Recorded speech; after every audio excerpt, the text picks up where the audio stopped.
어제 갑상선 기능 항진증을 진단받고 내원하신 30대 여자 환자분이 있었습니다. 러닝을 좋아하는 분이었는데 최근에는 러닝을 하다가 쓰러질 뻔했다고 하시더라고요. 진단을 받으신 지 일주일밖에 안 된 분이었고 약을 복용하고 있는 중이긴 했지만 갑상선 호르몬 수치는 아직 정상까지 떨어지지 않은 상태였습니다. 이분처럼 갑상선 기능 항진증 환자에게서 운동은 위험할 수도 있습니다. 하지만 그렇다고 해서 운동을 완전히 피하는 것도 해답은 아닙니다. 오늘은 갑상선 기능 항진증 환자가 운동을 할 때 반드시 알아야 할 원칙과 주의사항, 그리고 도움이 되는 운동과 피해야 될 운동까지 구체적으로 말씀드리겠습니다. 갑상선 기능 항진증 환자가 운동할 때 주의할 점이 있나요? 운동은 분명 몸에 좋은 활동이지만 갑상선 기능 항진증이 있는 분들은 조금만 무리해도 위험한 증상이 나타날 수 있습니다. 그래서 운동 중에 다음과 같은 증상이 생기면 절대 무시하지 마시고 즉시 운동 중단하고 병원에 방문하셔서 꼭 상담을 받으셔야 합니다. 첫 번째는 운동을 조금만 했을 뿐인데 가슴이 쿵쾅쿵쾅 뛰어요 라고 말씀하신 분이 계십니다. 심박수가 120배 이상으로 너무 빨리 뛰는 경우에는 심장에 부담이 클 수도 있으니 바로 운동을 중단하셔야 합니다. 그리고 두 번째, 숨이 턱턱 막히고 가슴이 쪼이는 느낌이 들었어요 라고 말씀하시는 분이 계신데요. 이런 가슴 통증이나 호흡곤란 증상은 아주 심각한 위험 신호일 수 있습니다. 심장이 약해진 상태에서는 이런 증상은 심장마비의 전조 증상일 수 있기 때문에 절대로 무리하시면 안 됩니다. 세 번째로, 몸이 휘청거리고 순간적으로 시야가 흐려졌어요. 이런 어지러움증은 혈압이 급격하게 떨어지거나 산소 공급이 부족해질 때 나타날 수 있습니다. 갑상선 기능 항진증 환자분들은 운동 중에 저혈당이나 순환의 불균형이 오기 쉽기 때문에 이런 증상이 생기면 곧바로 쉬어야 합니다. 네 번째, 운동이 끝나고 나니까 기운이 쫙 빠지고 식은땀이 줄줄 흘렀어요 라고 말씀하시는데요.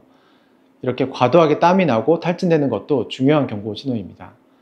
이런 증상이 있다는 건 몸이 지금 에너지를 다 써버렸고 열 조절이 안 되는 상태라는 겁니다. 특히 갑상 호르몬이 높을 땐 대사가 과하게 빨라지기 때문에 몸이 쉽게 지치고 탈진할 수도 있습니다. 갑상선 기능 항진증 환자에게 운동이 왜 도움이 될까요? 운동을 꼭 해야 되는 이유도 분명히 있습니다. 첫 번째, 근육을 지키기 위해서입니다. 갑상선 기능 항진증이 있으면 대사가 빨라지기 때문에 근손실이 쉽게 올 수 있습니다. 운동을 안 하면 근육이 빠지기 쉽고 기초 체력도 떨어지게 되죠. 그래서 가벼운 운동이라도 꾸준히 해주면 근 감소, 근 손실을 막는 데 도움이 됩니다. 그리고 두 번째는 뼈 건강 때문입니다. 갑상선 호르몬이 너무 많으면 뼈가 약해지기 쉬운데요.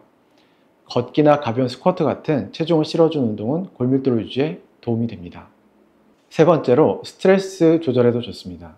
운동을 하면 콜티졸이라고 하는 스트레스 호르몬이 안정이 되고 무너졌던 면역 균형도 조금씩 회복이 됩니다. 그리고 갑상선 기능을 회복시키는 데도 도움이 됩니다. 네 번째, 심장 건강에도 효과가 있을 수 있습니다. 항진증이 있으면 심장이 빨리 뛰고 고혈압이나 심장 비대 같은 문제가 생기기 쉬운데요. 무리하지 않는 정도의 유산소 운동은 심장을 튼튼하게 해주는 데 도움이 됩니다. 운동은 언제부터 시작해야 할까요? 갑상선 기능 항진증에 막 진단이 되셨거나 호르몬 수치가 조절되지 않은 상태에서는 운동을 권장드리진 않습니다. 그리고 다음과 같은 조건이 갖춰졌을 때 운동을 시작하시는 것이 좋습니다.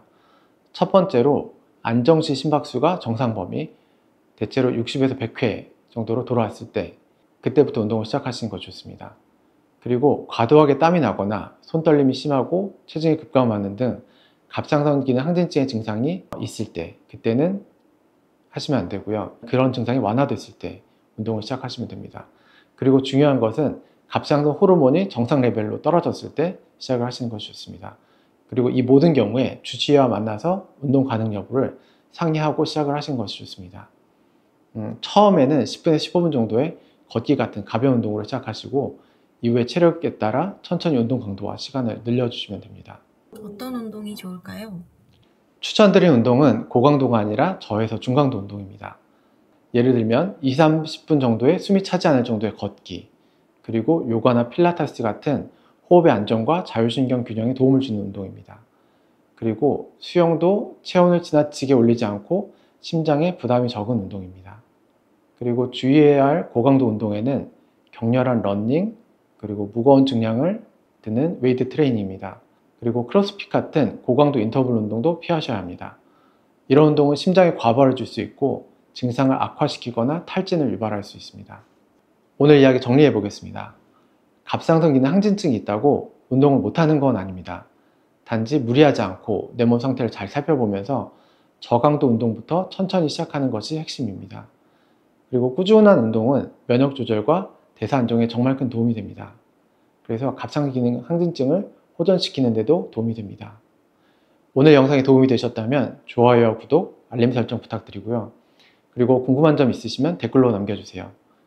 항상 건강하세요. 감사합니다.